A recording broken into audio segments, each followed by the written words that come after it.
তো হ্যালো বন্ধুরা, আমি একটা গ্যারেজ খুলেছি। তো গ্যারেজটা প্রথমে তোমাদেরকে দেখাই, তো তোমরা দেখে নাও গ্যারেজটা প্রথমে। তো চলো তোমাদেরকে নিয়ে যাই।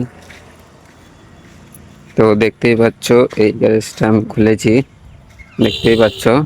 তো এ হচ্ছে পোস্টার, তোমরা দেখে নাও। এই গ্যারেজটা খুলেছি, আর এটা অ্যাড্রেসটা তোমাকে বলে দিই। অ্যাড্রেসটা হচ্ছে, তো অ্যাড্রেসটা হচ্ছে বাইপাস, কাশীপুর বাইপাস। দেখতেই পাচ্ছ কাশীপুর বাইপাস। এদিকে চলে যাচ্ছে জামমুনি, আর ওইদিকে দেখতে পাচ্ছ মহাদেব মার্বেল রয়েছে।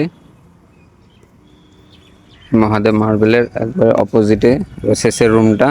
তো যদি কেউ যদি কেউ কাজ করাইতে চাও ভালোভাবে এবং যত্ন সহকারে এখানে কাজ করা হবে, তো তোমরা চলে এসে কাজ করানোর জন্য। আর কোনো যদি বিয়ে বাড়ি বা অনুষ্ঠানের জন্য জলের বোতল প্রয়োজন হয়, তাহলে তাও এখানে কন্ট্যাক্ট করতে পারো। ভালো এবং কম দামে দেওয়া হবে এবং পাইকারি রেটে দেওয়া হবে। তো তোমরা সবাই চলে এসে তাড়াতাড়ি করে